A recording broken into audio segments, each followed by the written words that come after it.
What's up, everybody? Welcome back to the channel. I've got the Ultraflex here, and what I wanted to do is go over some of the peg options that you have for this bike.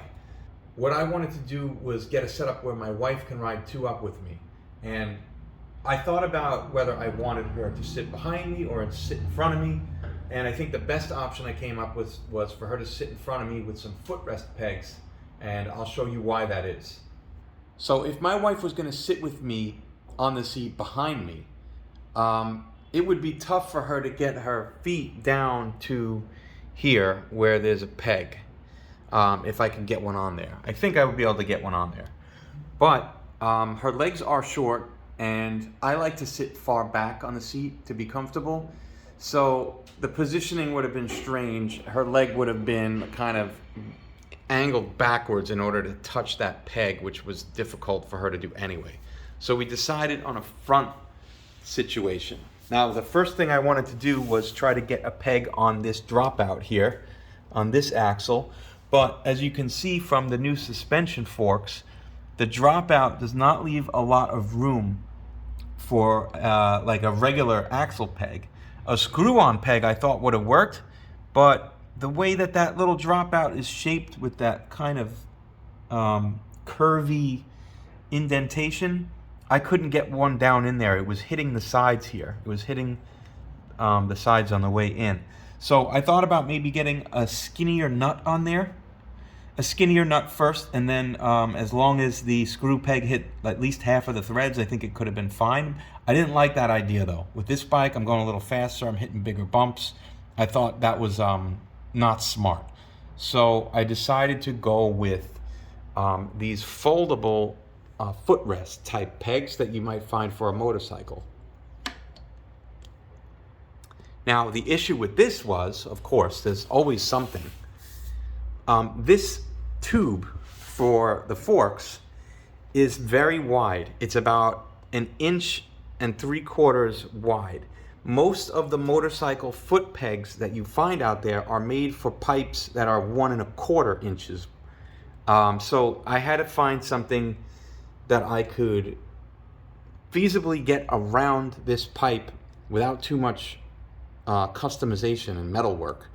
Unfortunately, we still had to do that because it just wasn't wide enough. This bracket back here, it just wasn't wide enough to clear around. So you can see, even those screws, you can see from this wide angle lens a little bit that they're kind of like pigeon-toed. You know, they're angled inward to get around that and into the hole. So we had to Dremel out. Carlos helped me, Arcane Bikes. He had to Dremel out the holes here to get the screws further apart so that they get around the pipe. We put some electrical tape around it just to protect the metal. And then back here, the back of this bracket, you can see this thing right here. It's got a little indentation so that it kind of wraps roundy ways around the pipe. But we had to flatten it. Carlos flattened it and tried to spread it so that those screws would catch through the bracket. I'm not really 100% happy with this, so I ordered some U-brackets that are coming today. And what the U-bracket does is it's a curved bolt that will go around the pipe, kind of like for plumbing, and then it'll notch on here with 2 nuts. And I measured the pipe a bunch of times, so I think I got the right size. And what I'll do is I'll coat the U-bracket with a little bit of electrical tape to protect the pipe some more. And hopefully that'll be the solution that makes this perfect. I'm waiting for Amazon to deliver me those U-brackets, and as soon as I get them, I'll put them on and I'll show you how everything looks. But until then, this is working out perfectly. We gave it a few test rides. Wife is comfortable, I'm comfortable. It's a lot more comfortable with this bike riding two up than the other Zooz because of that suspension, full suspension front and back. Another thing that's helpful about the front fork setup, and mainly the reason why I chose it, is because there's a little notch right here. There's a thread there for attaching things onto the fork, and I thought that was a good bumper, like a stopgap, to prevent this whole apparatus and this bracket setup from sliding down. So that little notch in there helps keep it up. The bolt rests on it and it won't slip down. So that gives you a little added protection with this setup. And as you can see, that helps have the foot pegs at about 4 inches up from the bottom of the dropouts, which for someone my wife's size, she's like 5'2", 5'3", is a perfect spot for her feet to rest when she sits in front of me. Anything further down would have been a little bit too far away for her to reach the peg. Okay, so the U-bolts, the U-brackets just arrived. So I'm going to see if they fit around the fork bars and see if I can swap out that subpar bracket that came with the peg.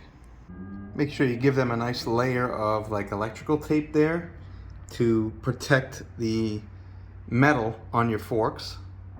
Difficult to see, but I have 3 little pieces of electrical tape layered on the inside of the peg as well to protect the metal on that side of the fork.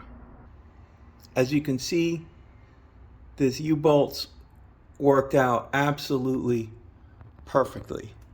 You may need to Dremel this side of the peg bracket just a little bit to get it wide enough to house the U-bolt, but this is perfect.